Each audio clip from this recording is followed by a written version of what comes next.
First up, it was the cartoon seen around the country. On Wednesday, the Boston Herald ran a political cartoon depicting a pajama-clad President Obama brushing his teeth with a man in the bathtub behind him. The caption reads, "White House intruder got farther than originally thought," echoing the headlines used in papers across the country this week. The problem was the speech bubble that has the intruder asking Obama, "Have you tried the new watermelon-flavored toothpaste?"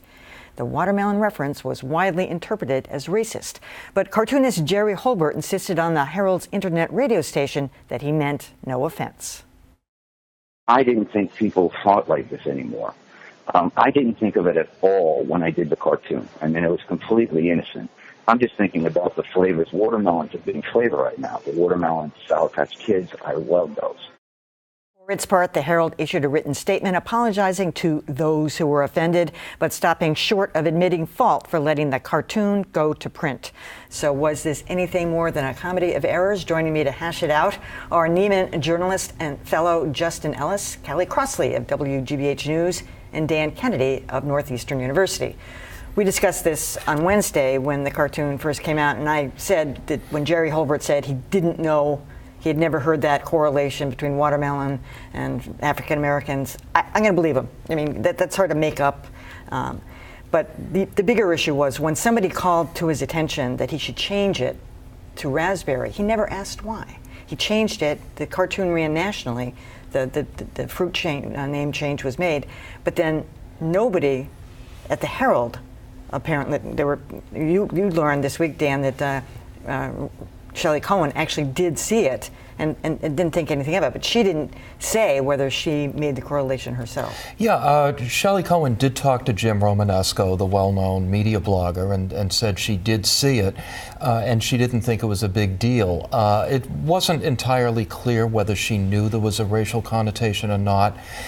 You know, I've been thinking about this a lot this week, and I think my bottom line is this. I don't think Jerry Holbert is a racist. I don't think Shelley Cohen is a racist, but I don't think that we ought to be trying to read people's minds. The cartoon is racist. So how does a cartoon that's racist make it into the Herald?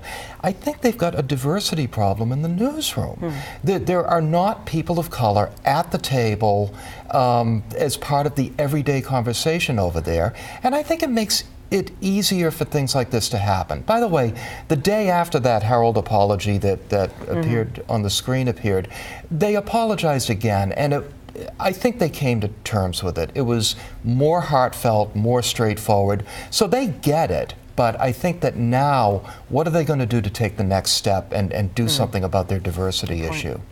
Well, there are diversity issues all across in newsrooms, and so this is an ongoing problem. Plus, there's editor shortages. That's an ongoing problem. The diversity issue was at play here, but not the editor problem. There was an editor in place.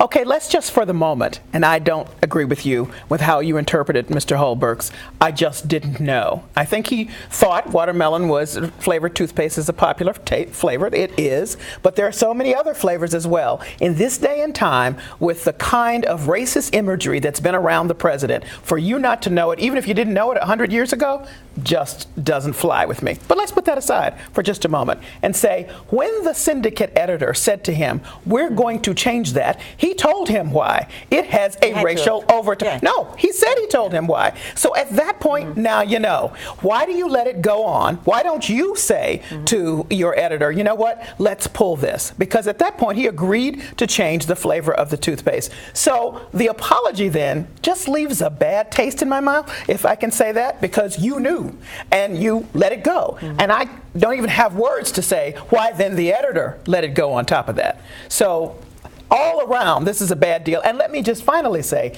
if we offended someone, we are sorry. Don't give me that if. I know. You offended someone. Yeah. Okay.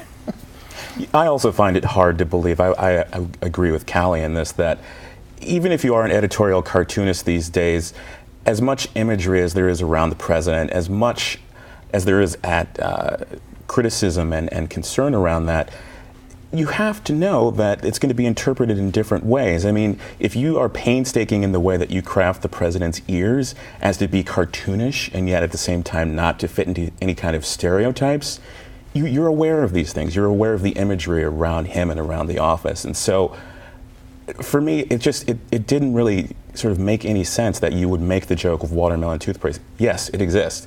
Fennel toothpaste also exists. He didn't use that. And so to me, it just seems like there's a bigger disconnect. At the same time, yes, this may not be something that he's aware of, in the same way that people of color have different life experiences than other people. That, to me, though, is no excuse, because, again, his job as an editorial cartoonist means that he's trafficking in these things every day. I heard a lengthy interview that he gave to Dan Ray on WBZ Radio, and he was convincing as to how he came up with the watermelon. His son's girlfriend left some toothpaste there. He went to the cabinet, pulled it out. You know, I'm going to believe him. I believe that he knew about watermelon toothpaste. When he says that he didn't make the correlation, though, he didn't know about that. I mean, he said that, I got to believe him, because why would you intentionally do that if you didn't know? And let me just say this at the end, because I am not calling him a racist. I am focusing on what he did, not who he is. What he did was racist. Who he is, I do not know. Even if it's lazy and accidental, and just as the governor said, stupid, it still is. It doesn't change the fact. That's right.